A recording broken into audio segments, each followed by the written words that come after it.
Last class में आप लोगों को प्रोडक्ट टेबल के बारे में बताया गया था कि एलिमेंट्स इसमें कैसे अरेंज होते हैं, एटॉमिक नंबर कैसे निकलता है, ये सब चीज़ें बताई गई थी। इसी का छोटी सी एक चीज़ बताई गई थी कि ये हमारा एस ब्लॉक होता है, पी ब्लॉक होता है, डी ब्लॉक होता है और यहाँ पे ये एफ ब्लॉक होता है।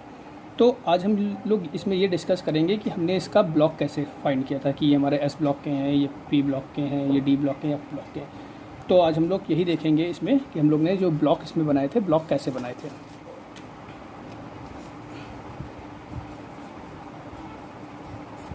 जैसे एस ब्लॉक की बात करें, फुल फॉर्म इसका पीछे बता चुके हैं, इसे शार्प कहते हैं।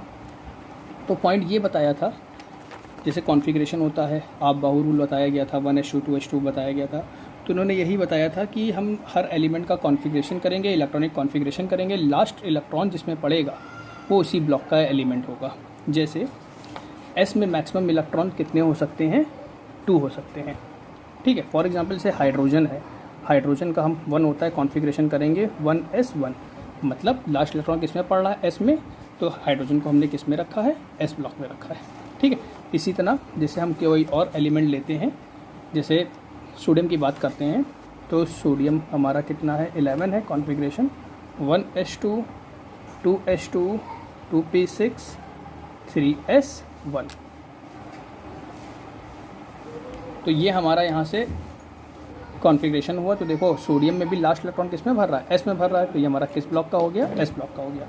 और कोई एलिमेंट ले ले, जैसे कैल्शियम ले लेते हैं, तो कैल्शियम का हमारा कितना होता है, 20 होता है, तो इसका configuration 1s2 2s2 2p6 3s2 3p6 और s2 6 4 10 2 12 6 12 2 20, देखो एस ब्लॉक में भर रहा है, ठीक है। तो इसी तरह से हमारे इसके ब्लॉक डिसाइड किए गए थे कि लास्ट इलेक्ट्रॉन जिस सबशेल में भरेगा, ठीक है। जैसे एस में 2 इलेक्ट्रॉन होते हैं सबशेल में, पी में होते हैं 6, डी में होते हैं 10, एफ में होता है 14। तो लास्ट इलेक्ट्रॉन जिस सबशेल में भरेंगे वही हमारा क्या होगा, ब्लॉक होगा, ठीक है। तो अगर हम एस का जनरल फार्मूला देखें, तो इसका जनरल फार्मूला क्या हो जाएगा, NS122 मीन्स एस में इलेक्ट्रॉन कितने हो सकते हैं, 1 से 2 तक। तो देखो लास्ट में सब में 1 और 2 ही तो इलेक्ट्रॉन पड़ रहा है, तो ये इसका जनरल फार्मूला हो गया। इसी तरह अगर हम पी का देखें, ठीक है, पी का कोई एलिमेंट लेते हैं, जैसे हमारा पहला बोरॉन है, बोरॉन का करते हैं कॉन्फ़िगरेशन, बोरॉन का 5 होता है, कॉन्फ़िगरेशन क्या हो जाएगा, 1s2 2s2 2p1। ये जो कॉन्फ़िगरेशन है आप लोगों को एटॉमिक स्ट्रक्चर में बताया गया था, उससे आप लोग ये देख सकते हैं, ठीक है। तो यहाँ पर देखो लास्ट इलेक्ट्रॉन पी में पड़ रहा है, तो मतलब ये हमारा किस ब्लॉक का हो गया, पी ब्लॉक का हो गया, ठीक। दूसरा देखते हैं, जैसे मान लेते हैं नाइट्रोजन का देखते हैं, नाइट्रोजन का कितना होता है, 7 होता है, कॉन्फ़िगरेशन 1s2 2s2 2p3, ठीक है। लास्ट इलेक्ट्रॉन पी में पड़ रहा है। इसमें देखो जैसे सल्फ़र की बात करते हैं, सल्फ़र का 16 होता है, 1s2 2s2 2p6 3s2, कितने हो गए, 6 4 10 2 12, 3p कितना बचेगा, 4। ये इसका कॉन्फ़िगरेशन हो गया। तो इसी तरह अगर हम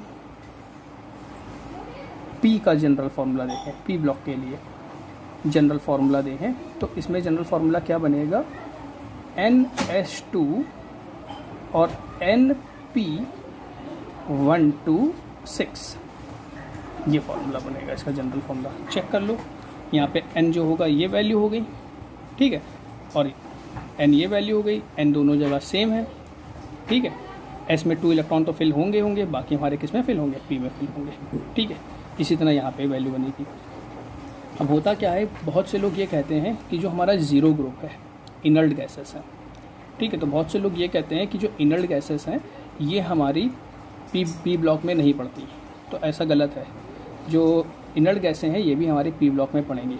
कैसे, अगर हम इसमें देखें तो इसमें हमारा लास्ट इलेक्ट्रॉन जो भर रहा था वो किस में भर रहा था, ये हमारा आ रहा था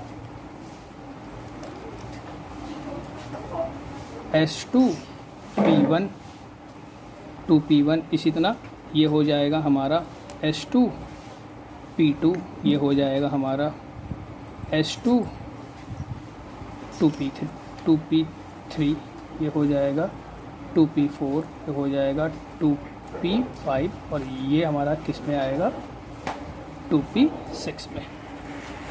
ठीक है, तो ये हमारा किस में आएंगे, पी ब्लॉक में ही आएंगे। इनका जनरल फार्मूला हमारा ये हो गया। तो ये एस और पी की डिटेल हो गई। एस ब्लॉक के ये जो एलिमेंट्स होते हैं ये हमारे हाईली मेटल्स होते हैं। इनको कहा जाता है एल्कलाइन मेटल, इनको कहते हैं एल्कलाइन अर्थ मेटल। क्षारीय धातु, क्षारीय मृदा धातु कही जाती हैं। ये हमारे जो होते हैं हाईली मेटल होते हैं। ठीक है, अब हम बात करते हैं इसमें जो हमारा मेन है डी ब्लॉक की। डी ब्लॉक में क्या होता है, एस का फुल फॉर्म था हमारा सार, पी हमारा हो जाएगा ये जो हमने निकाला था ये एस ब्लॉक के लिए निकाला है, ये हमारा पी ब्लॉक के लिए है। अब डी के लिए देखते हैं, सार, प्रिंसिपल, डिफ्यूज, फंडामेंटल, इस पीछे भी बताया गया था। अब हम डी ब्लॉक में एक एग्जांपल लेते हैं। डी ब्लॉक में जैसे हमारा स्कैंडियम है, इसी का एग्जांपल लेते हैं।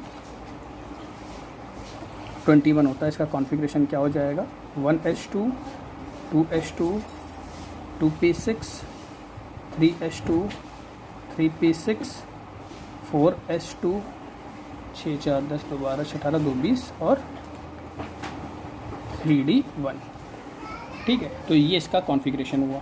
तो इसमें लास्ट इलेक्ट्रॉन किस में जा रहा है, डी में जा रहा है, तो ये हमारा किस ब्लॉक का होगा, डी ब्लॉक का होगा। ठीक है, इसी तरह कोई और एग्जांपल ले लें। जैसे हम मान लो क्रोमियम का एग्जांपल लेते हैं। क्रोमियम का 24 ये बताया था, एक एक्सेप्शन भी है। तो 1s2, 2s2, 2p6, 3s2, 3p6, 4s2 और 3d4 आएगा। लेकिन एक्सेप्शन होने के कारण इसको हम लोग क्या लिखते हैं, इसको लिखते हैं 4s1, 3d5। एक्सेप्शन आप लोगों को एटॉमिक स्ट्रक्चर में बहुत अच्छे से क्लियर किया गया था। तो यहाँ पे भी देखो लास्ट इलेक्ट्रॉन किस में भर रहा है, डी में भर रहा है। तो ये हमारे किस ब्लॉक के एलिमेंट हो जाएंगे, डी ब्लॉक के एलिमेंट हो जाएंगे। ठीक है, अगर हम जैसे हमने यहाँ पर एस का जनरल फार्मूला देखा है, पी का जनरल फार्मूला देखा है, इसी तरह अगर हम डी का जनरल फार्मूला यहाँ पर निकालेंगे तो डी का जनरल फार्मूला हमारा क्या बनेगा। तो देखो यहाँ पे चेक करो, यहाँ पर हो जाएगा NS2, लेकिन यहाँ पर हमारा क्या हो रहा है, n एक नंबर कम हो जा रहा है। तो यहाँ पे लिख सकते हैं n-1 D 1 to 10। ये इसका क्या होगा, जनरल फार्मूला होगा। क्यों, क्योंकि यहाँ पर जो देखा जाए जब कॉन्फ़िगरेशन कर रहे हैं तो यहाँ पर देखो ये हो गया n, लेकिन यहाँ पर एक हमारा n क्या हो रहा है, कम हो रहा है। यहाँ पर ये जो पॉइंट निकला है इसको कहा जाता है, इसको एक नाम दिया जाता है, वो नाम होता है पेन अल्टीमेट शेल कहा जाता है। ठीक है, तो ये डी ब्लॉक हो गया हमारा। डी ब्लॉक में जो हमारे मोस्टली जितने भी मेटल्स होते हैं, जितने भी एलिमेंट्स होते हैं वो सब हमारे मेटल्स होते हैं। इसमें 75% से ऊपर जितने भी हैं वो सब मेटल्स हैं। ठीक है, तो डी ब्लॉक के भी हमारे जितने भी एलिमेंट्स हैं ये सारे हमारे क्या, मेटल्स हैं। अब डी ब्लॉक की थोड़ी सी प्रॉपर्टीज़ की बात कर लें तो जो डी ब्लॉक के एलिमेंट होते हैं ये हमारे कॉम्प्लेक्स कंपाउंड बनाते हैं। कॉम्प्लेक्स कंपाउंड देखें, कॉम्प्लेक्स कंपाउंड कैसा हुआ, जैसे K4FeCN6, तो ये पोटेशियम फेरोसाइनेट, ये हमारा कॉम्प्लेक्स कंपाउंड बनाते हैं। ठीक है, ये कॉम्प्लेक्स कंपाउंड हम लोग जब 12th में आएंगे तब 12th में हम लोग कोऑर्डिनेशन कंपाउंड पढ़ेंगे, तब इसके बारे में ज़रा डिस्कस करेंगे। ये डी ब्लॉक के एलिमेंट ऐसे कंपाउंड बनाते हैं। ये हमारे कलर्ड आयन बनाते हैं। जो डी ब्लॉक के एलिमेंट होते हैं कलर्ड आयन बनाते हैं। वेरिएबल वैलेंसी शो करते हैं। वेरिएबल वैलेंसी क्या होती है, परावर्ती संयोजकता क्या होती है, जैसे FeCl2 भी होता है और FeCl3 भी होता है। ठीक है, इसको हम कहते हैं फेरस क्लोराइड, इसको हम कहते हैं फेरिक क्लोराइड। ठीक है, तो यहाँ पर देखा जाए इसकी वैलेंसी 2 है, जबकि यहाँ पर इसकी वैलेंसी कितनी आ रही है, 3 आ रही है। जब एक ही एलिमेंट एक से ज़्यादा वैलेंसी शो करता है तो उसको हम कहते हैं वेरिएबल वैलेंसी, परावर्ती संयोजकता। ठीक है, ये हमारा फेरस क्लोराइड है या फेरिक क्लोराइड है। फेरस और रस और रिक की क्या ट्रिक होती है आप लोगों को नेक्स्ट क्लास में बताई जाएगी। तो डी ब्लॉक के एलिमेंट ने कौन कौन सी प्रॉपर्टी शो की, पहला ये कोऑर्डिनेशन कॉम्प्लेक्स कंपाउंड बनाते हैं। ठीक है, वेरिएबल वैलेंसी शो करते हैं, परावर्ती संयोजकता प्रदर्शित करते हैं। तीसरा पॉइंट हमारा इसमें ये अच्छे कैटलिस्ट के फॉर्म में काम करते हैं, उत्प्रेरक के रूप में। कैटलिस्ट क्या होते हैं, कैटलिस्ट ऐसे सब्सटेंस होते हैं जो रिएक्शन में तो पार्टिसिपेट नहीं करते, लेकिन अपनी प्रेजेंस से रेट को इंक्रीज या डिक्रीज कर देते हैं, मतलब रेट को चेंज कर देते हैं, वो हमारे कैटलिस्ट होते हैं। कैटलिस्ट भी चैप्टर हमारा 12th में है, ठीक है। और जैसे बात करें कि इनके जो आयंस होते हैं वो हमारे कलर्ड होते हैं, तो ये सब इसकी प्रॉपर्टीज़ हो गई डी ब्लॉक की। डिटेल में प्रॉपर्टी हम लोग इसकी 12th में ही पढ़ेंगे। तो ये हमारे हो गए कौन कौन से, S block, P block, D block, ठीक है। ये आप लोगों को बताया गया कि एस ब्लॉक, पी ब्लॉक और डी ब्लॉक में ब्लॉक कैसे बने। लास्ट इलेक्ट्रॉन जिसमें फेल हुआ है वही हमारा क्या होगा, ब्लॉक होगा, ठीक है। जो भी हम कॉन्फ़िगरेशन करेंगे उसमें देखेंगे लास्ट इलेक्ट्रॉन जिसमें फेल हो रहा है, इसमें लास्ट इलेक्ट्रॉन एस में, इसमें लास्ट इलेक्ट्रॉन पी में, इसमें लास्ट इलेक्ट्रॉन डी में। अब हम बात करते हैं थोड़ी सी एफ़ की। तो एफ़ में क्या होता है, जो एफ़ ब्लॉक होता है, एफ़ ब्लॉक में जैसे आपको बताया था लैंथेनाइट और एक्टेनाइट सीरीज़ आती है। अब एक क्वेश्चन भी ये पूछ लिया जाता है, इनको लैंथेनाइट और एक्टेनाइट सीरीज़ क्यों कहते हैं, क्योंकि इसके बाद के जो एलिमेंट हैं वो लैंथेनाइट के बाद से चालू हो रहे हैं, इसलिए इसको कहेंगे हम लैंथेनाइट। ये एक्टेनाइट के बाद से चालू हो रहे हैं, इसलिए इसको हम कहेंगे एक्टेनाइट। तो इसमें जो कॉन्फ़िगरेशन होता है, जो यहाँ पर है ये लैंथेनाइट, ये है एक्टेनाइट। इसमें जो कॉन्फ़िगरेशन होता है वो होता है इसमें 4F और इसमें 5F, ठीक है। अब बात की जाए जरा इनकी पीरियड की, तो देखो लैंथेनाइट का जो पीरियड हो जाएगा वो हमारा कौन सा है, 6, और एक्टेनाइट का जो पीरियड हो जाएगा वो हमारा क्या हो जाएगा, 7। अब इसमें एक कन्फ्यूजन रहती है कि इसका ग्रुप क्या होगा, ठीक है। जो हमारा एफ ब्लॉक है इसका ग्रुप क्या होगा।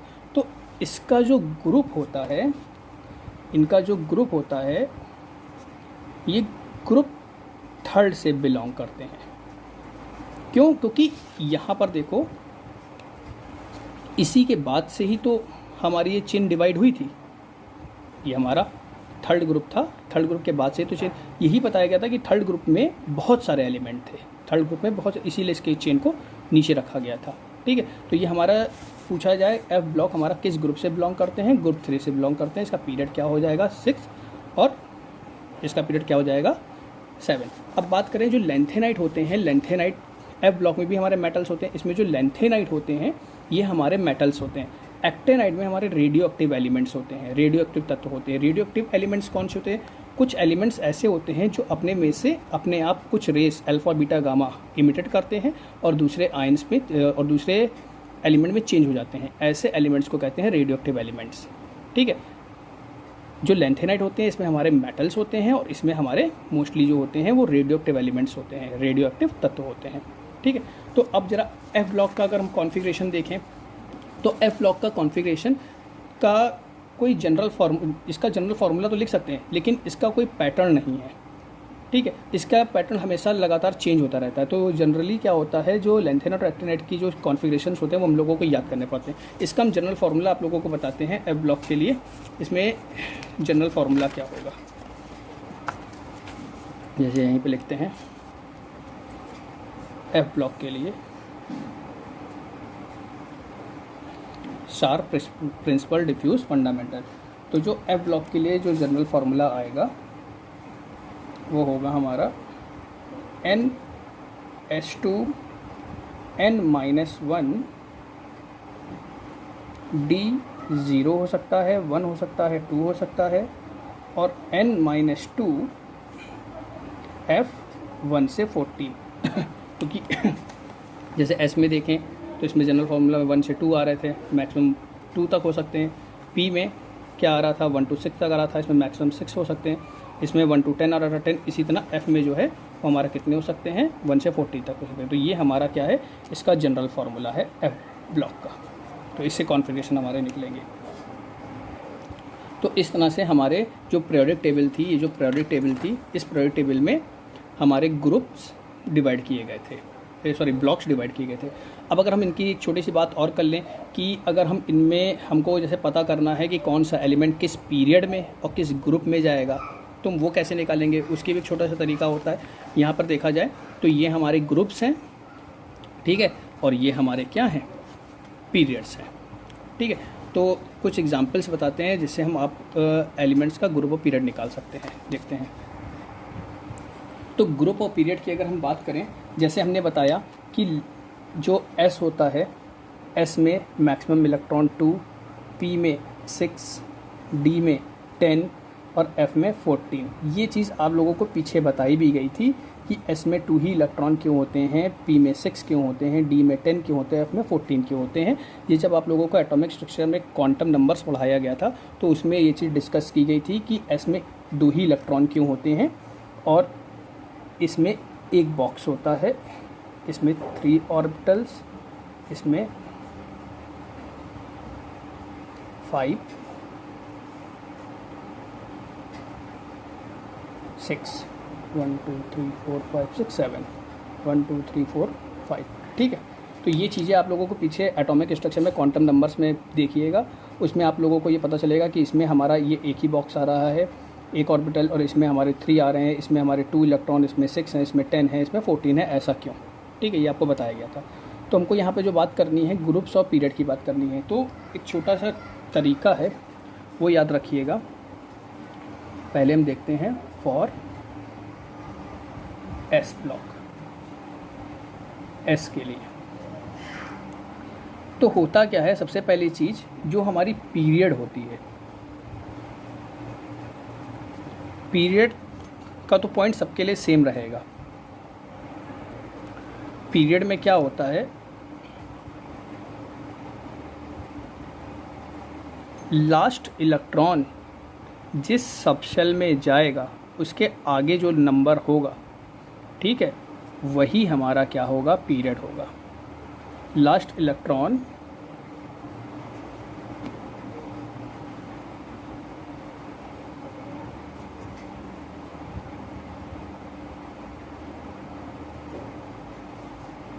नंबर क्या होगा, पीरियड होगा। ठीक है, एग्जाम्पल से समझते हैं। फॉर एग्जाम्पल जैसे हमने एग्जाम्पल लिया था सोडियम 11 है, कॉन्फ़िगरेशन क्या होगा इसका 1s2 2s2 2p6 3s1। तो लास्ट इलेक्ट्रॉन लास्ट इलेक्ट्रॉन किस में जा रहा है, एस सबसेल में जा रहा है। तो इसके आगे ये जो नंबर लिखा हुआ है यही हमारा क्या हो जाएगा, पीरियड हो जाएगा। मतलब सोडियम का पीरियड हमारा क्या हो गया, 3 हो गया। चेक कर लेते हैं। देखो सोडियम हमारा किस पीरियड में आ रहा है, 3rd में आ रहा है, नहीं आ रहा है। तो कॉन्फ़िगरेशन जब करेंगे तो लास्ट इलेक्ट्रॉन जिस सबसेल में फिल होगा उसके आगे जो नंबर लिखा होगा वही उसका क्या होगा, सिंपल पीरियड होगा। ठीक है, और एस के लिए ग्रुप क्या हो जाएगा,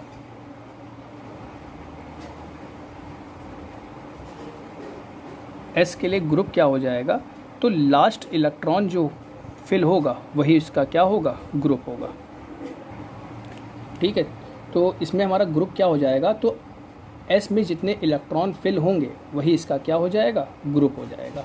ठीक है, तो देखो सोडियम का हमारा यहाँ से ब्लॉक तो पता चल गया हमारा एस ब्लॉक का है। ठीक है, पीरियड हमारा ये नंबर हो गया। ठीक, अब ग्रुप कैसे निकालेंगे, तो अगर एस पढ़ रहा है तो एस में जो भी इलेक्ट्रॉन होंगे वही इसका ग्रुप शो करेगा। Number of electron in S subshell. ठीक है, एक आध एग्जाम्पल देख लेते हैं। जैसे हम यहाँ पे बात करते हैं कैल्शियम की। कैल्शियम का अब हम पता करते हैं ग्रुप, पीरियड और ब्लॉक। कैल्शियम का कॉन्फ़िगरेशन क्या होगा, 1s2 2s2 2p6 3s2 3p6 4s2। तो हमने पहले लिख लेते हैं फिर चेक करते हैं। तो ब्लॉक हमारा हो जाएगा S, लास्ट इलेक्ट्रॉन S में पड़ रहा है, लास्ट इलेक्ट्रॉन S में पड़ा है, जो आगे नंबर है ये हमारा क्या हो गया, पीरियड। 4th ग्रुप की बात करें तो लास्ट इलेक्ट्रॉन S में है, S में जो भी इलेक्ट्रॉन होंगे वही इसका क्या हो जाएगा, ग्रुप ये हो जाएगा हमारा 2nd A। चेक करते हैं। तो इसमें देखो कैल्शियम कहाँ पड़ रहा है, जो कैल्शियम है ये है हमारा कैल्शियम, एस ब्लॉक में है, पीरियड 4th है और ग्रुप हमारा कौन सा आ रहा है, 2nd आ रहा है। इस तरह हम एस ब्लॉक के लिए पीरियड और ग्रुप निकाल सकते हैं। ठीक, पीरियड का तो केस लगभग सब में सेम ही रहेगा। ठीक है, ग्रुप का थोड़ा थोड़ा केस बदलता है। ठीक है, पी ब्लॉक के लिए देखते हैं। फॉर पी ब्लॉक, पी के लिए क्या होगा, देखो पीरियड की तो कहानी इसमें भी सेम होगी। पीरियड की कहानी इसमें भी सेम होगी। ठीक, एग्जाम्पल से देखते हैं। जैसे हम यहाँ पे बात करते हैं फ्लोरीन की, 9 है, configuration 1s2 2s2 2p6 2p5 6 to 10 हो जाएगा ना, 5 4 9। ठीक है, तो इसमें देखो ब्लॉक तुम्हारा P हो गया, लास्ट इलेक्ट्रॉन P में भर रहा है, तो ये जो लास्ट नंबर आया है, या ये भी कह सकते हैं लास्ट नंबर जो पड़े वो हमारा क्या होगा, पीरियड होगा। ठीक है, कॉन्फ़िगरेशन को अरेंज कर ले, जैसे हमने ये बताया है लास्ट इलेक्ट्रॉन फिल इन सब सेल्स, या इसमें ये भी कह सकते हैं पीरियड के लिए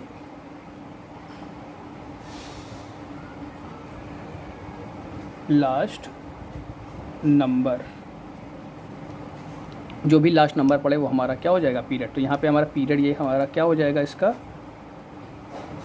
पीरियड हो गया इसका सेकंड। चेक करते हैं, फ्लोरीन है, किस पीरियड में पड़ रहा है, सेकंड पीरियड में। ठीक, ग्रुप के लिए इसमें क्या होता है, ग्रुप के लिए क्या करते हैं, ग्रुप के लिए जैसे इसमें बताया गया था कि S में जितने भी इलेक्ट्रॉन पड़ेंगे वो हमारा क्या हो जाएगा, ग्रुप हो जाएगा। इसमें क्या होता है, S के इलेक्ट्रॉन और जो P के जो इलेक्ट्रॉन पड़ रहे हैं उनको हम ऐड कर लेते हैं, वही हमारा क्या हो जाएगा, ग्रुप हो जाएगा। ग्रुप की बात समझे, S में लास्ट S और लास्ट P के जो इलेक्ट्रॉन्स होंगे उनको हम ऐड कर लेंगे, वही हमारा क्या हो जाएगा, ग्रुप हो जाएगा। एग्जाम्पल इसी का ही देखते हैं, ग्रुप हमारा इसमें क्या निकल के आएगा, तो देखो यहाँ पर 5 6 7 टोटल कितना हो रहा है, 7, तो ये हमारा कौन सा हो जाएगा, 7th ए ग्रुप। चेक करो, देखो फ्लोरीन हमारा 7th में पड़ रहा है, नहीं पड़ रहा है, ये हमारा फर्स्ट है, सेकंड है, फिर ये जो हमारा चालू होता है ये होता है 3rd ए, 4th ए, 5th ए, 6th ए, 7th, और ये हमारा होगा 0। समझ में आया। लेकिन इनको ऐड करने पर अगर 8 आता है तो 8 हमारा नहीं होगा, 8 की जगह हमारा कौन सा ग्रुप है, 0 है। तो ये याद रखना, ये इनर्ट गैसेस के लिए होगा। एग्जाम्पल देखते हैं, जैसे नियॉन के लिए, नियॉन का कितना है, 10 है, कॉन्फ़िगरेशन क्या होगा, 1s2 2s2 2p6, तो पीरियड हो गया हमारा ये सेकंड, और ग्रुप क्या हो जाएगा, 6 और 2 8 हुआ, 8 को हमने क्या बताया था, 0, ये हमारा कौन सा ग्रुप हो जाएगा, 0। देखो आ रहा है, नहीं आ रहा है। तो इस तरह से किसी का भी कॉन्फ़िगरेशन करके उसका हम पीरियड और ग्रुप पता कर सकते हैं। एक कोई एग्जांपल और देख लेते हैं, इसी में ब्रोमीन का देख लेते हैं। ठीक है, ब्रोमीन चेक कर लेते हैं, डी ब्लॉक नेक्स्ट क्लास में बताएंगे। ब्रोमीन का कितना होता है, 35। ठीक है, एक चीज़ और, हमने जैसे कॉन्फ़िगरेशन बताया था, तो बताया था कॉन्फ़िगरेशन हमारा अरेंज करके लिखा जाता है। ठीक है, ये सब चीज़ें एटॉमिक स्ट्रक्चर में बताई गई थी। इसका कॉन्फ़िगरेशन क्या होगा, 1s2 2s2 2p6 3s2 3p6 3d10 4s2 और 4p5। 6 4 10 2 12 6 18 2 20 10 30 5 35। ठीक, तो अब इसमें देखो लास्ट इलेक्ट्रॉन किस में पड़ रहा है, P में, तो इसका ब्लॉक क्या हो गया, ब्लॉक हो गया इसका P। Last number period, period हमारा क्या हो गया, 4th। ग्रुप क्या होना चाहिए, एस P के लिए क्या था, लास्ट S और लास्ट P के इलेक्ट्रॉन, लास्ट S और लास्ट P के इलेक्ट्रॉन को ऐड करना है, 5 और 2 7, तो यहाँ पे क्या हो गया, 7th ए। चेक करते हैं, ब्रोमीन है, ये है हमारा ब्रोमीन। ठीक है, पीरियड देखो 4th, पीरियड देखो कितना आ रहा है, 4th, और ग्रुप चेक करें 7, तो ग्रुप क्या आ रहा है, 7। इस तरह से हम इसमें क्या कर सकते हैं, इसके पीरियड और ग्रुप फाइंड कर सकते हैं। ठीक है, आज की क्लास में इतना ही बताएंगे, नेक्स्ट क्लास में डी ब्लॉक के लिए बताया जाएगा।